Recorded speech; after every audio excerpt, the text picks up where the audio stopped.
Pessoal, então, primeiramente, boa noite para todos vocês. Espero que vocês estejam bem. Eu tô ótimo demais. E galera, vamos falar de ontem, né, desses dois jogos que marcaram aí os dois principais jogos dessa rodada de Copa do Brasil, tá?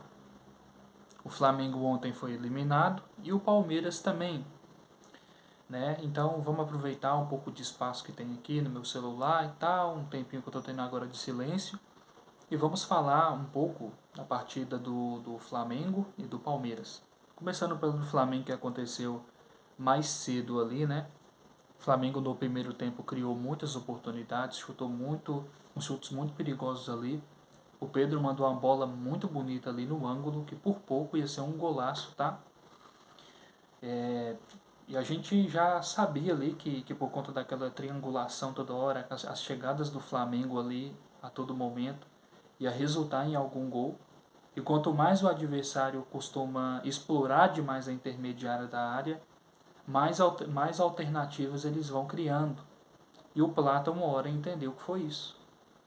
Ele tem a mudança de direção física, entendeu, no corpo, e depois tem a mudança de direção no passe. Então ele vai para a esquerda, meio que cria-se uma postura de que quem vai tocar para lá ou chutar pro gol, e depois dá o passe pro Cebolinha, que fez um golaço, cara.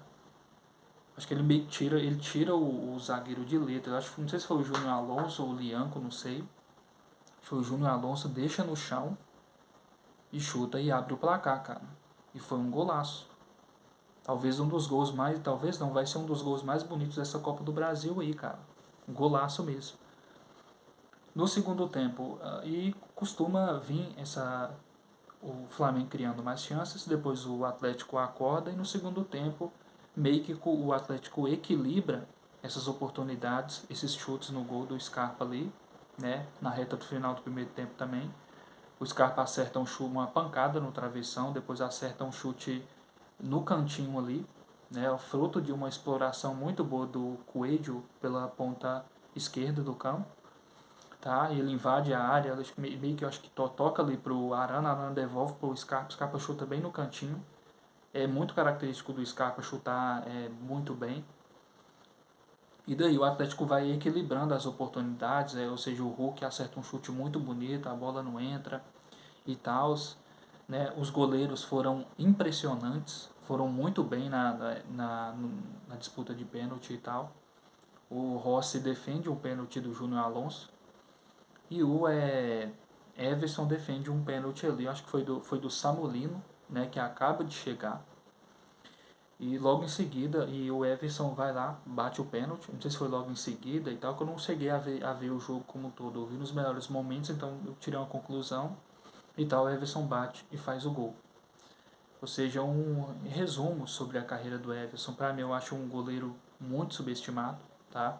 Eu acho que ele tem pouco valor, tem muito pouco valor. Ou seja, ele merecia ter mais reconhecimento, tá? Merecia ter muito reconhecimento, porque isso é desde a época do Ponte Preta. E eu espero que hoje, depois de eliminar um rival, de ter trazido tantos reforços ali e tal, que é o Flamengo, que ele possa crescer, que ele possa se tornar realmente assim um reconhecimento gigantesco, não só pro atleticano, mas sim para outros torcedores também aí espalhados afora do Brasil, porque é sempre bom, né, é sempre prestigioso ver um goleiro brilhando assim muito bem, né? Porque qualquer coisa possa até representar a nossa seleção. Mas é claro que é só um dos momentos, o Atlético tem toda uma campanha pela frente aí, mas só por ter eliminado o Flamengo já é uma grande coisa, porque o Flamengo hoje é o maior time da América Latina, não só no sentido de ter melhores reforços ali e tal, de ter trazendo os melhores, de estar investindo muito e tal, entendeu? Tem toda uma carreira, o Atlético tem toda uma campanha ainda pela frente pela Copa do Brasil, mas só de eliminar o Flamengo já é um alívio muito grande.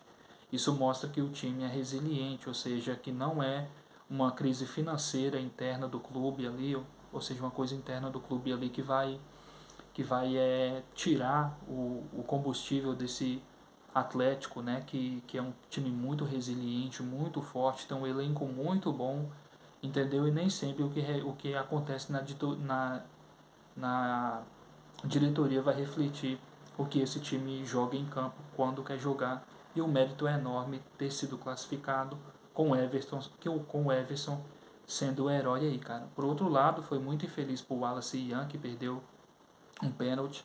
Eu acho que aquela discussão que ele teve ali no jogo de ida, né, com o Lianco, meio que criou uma instabilidade emocional dele, porque o Lianco, ele não só é um bom zagueiro, mas como ele usa muito o raciocínio, né, a imponência dele de estrutura física, de fazer jogos mentais com adversários ali, criando, né, uma dúvida na cabeça desses adversários e os fragilizando, fazendo com que o Atlético possa criar uma certa soberania em cima de tais times, entendeu? Então acho que essa postura intimidadora em cima do adversário que o Lianco tem é um ingrediente muito gigante para poder bagunçar a mente do adversário, principalmente com um jogador jovem que é o Wallace Ian, que não deixa de ser um bom jogador, é um bom jogador, o Felipe Luiz confiou nele,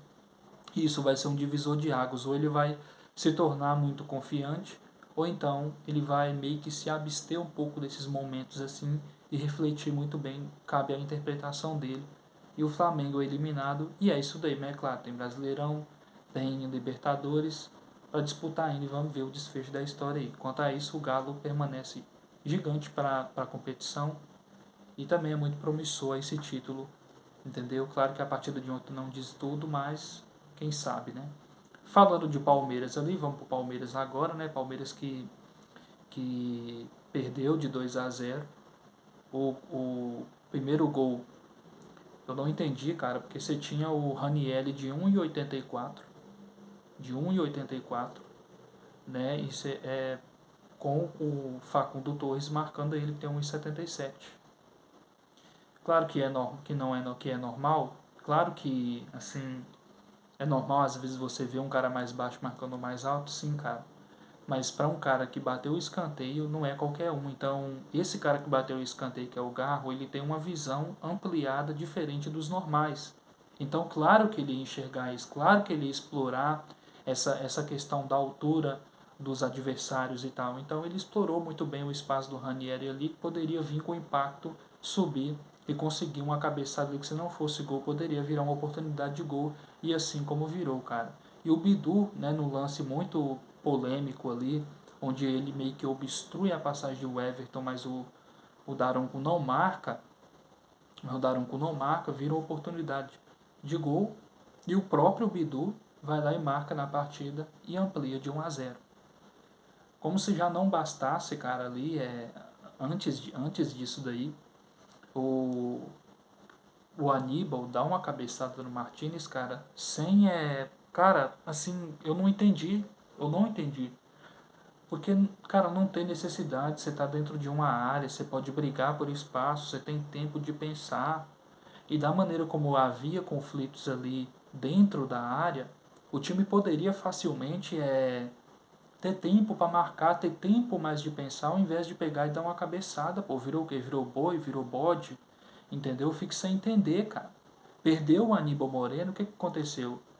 O Palmeiras já não tem um ataque que promissor igual ao do Corinthians. Você tem um Flaco que já tem 150 partidas ou mais e não virou titular até hoje. Você tem um Vitor Roque que tem duas passagens frustrantes antes de entrar no Palmeiras, que é no Barcelona e no Betis. Não rende, não vinga, tá até hoje, mas tem que confiar. E cara, eu já falei em outro vídeo. Quem chama o Vitor Roque de bagre, eu não vou tirar a razão. Só que ao mesmo tempo eu também não tiro a razão de quem confia no potencial dele. Só que tá foda, porque são 30 jogos por aí e 4 gols. Pouco, cara, para um cara que é revelação e para um cara que tem uma mudança de direção incrível, de velocidade, briga por espaço, força, entendeu? Que usa bem o corpo. Então, você vai esperar mais o quê? Ele faz isso, mas na hora de tirar um 10 não tem como. Eu entendo o ranço do torcedor palmeirense, eu não tiro a razão de criticar o Vitor Roque também. E por outro lado você tem um Paulinho, cara, que infelizmente só volta em 2026. E o que ele vai fazer? Um Veiga muito abaixo do que ele está acostumado a ser e tal. E, cara, eu acho que o torcedor palmeirense ele tem que entender que toda a filosofia do Abel ramificava por Estevão e Rios. E ele tinha mais estratégias para outros jogadores. Duas cartas na manga, que era para o Estevão, para o Rios ali, para o Veiga, mas Veiga tá abaixo, Estevão saiu e agora o Rios também. Entendeu? Então o Abel vai ter que ter um tempo de adaptação para encaixar o time. Só que esse tempo de adaptação chegou, por isso, chegou numas oitavas de final contra o rival, cara. E o Corinthians foi lá e soube jogar muito bem.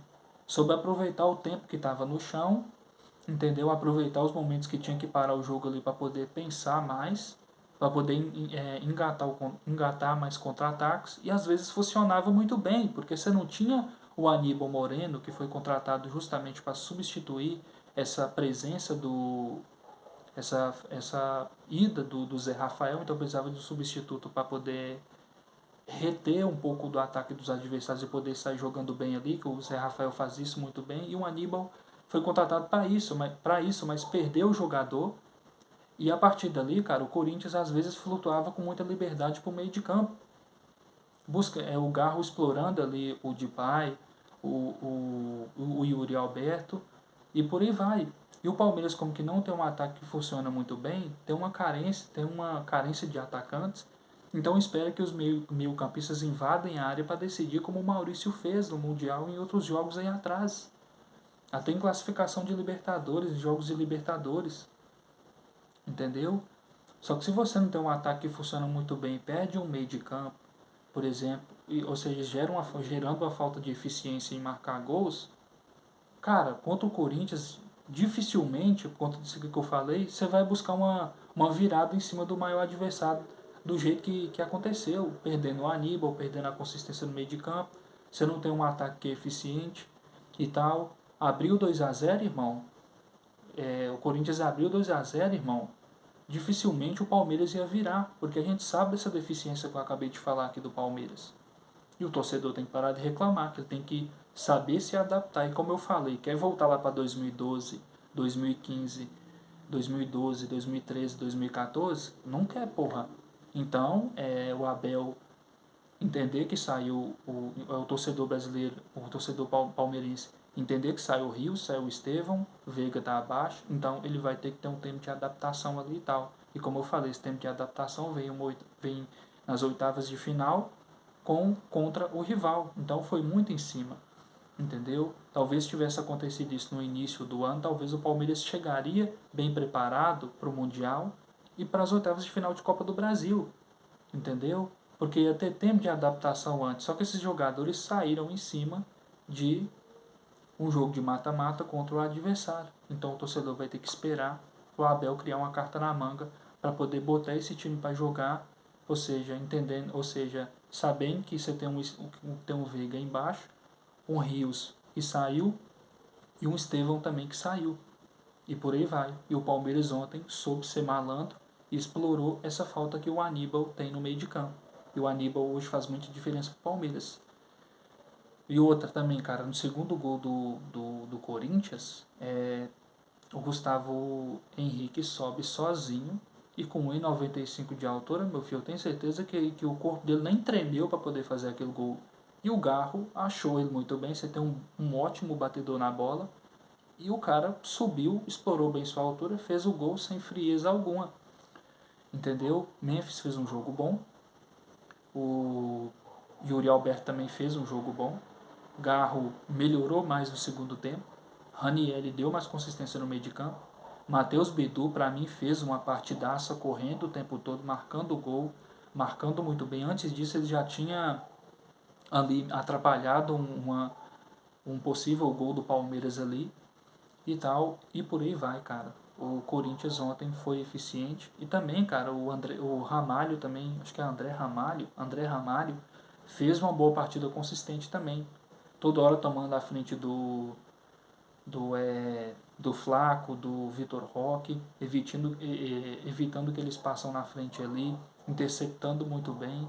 E o Corinthians ontem, por mais que não teve alguns erros no meio de campo ali, às vezes pegando um pouco na bola, soube pirraçar quando era para criar uma pirraça e soube jogar quando era para jogar, cara.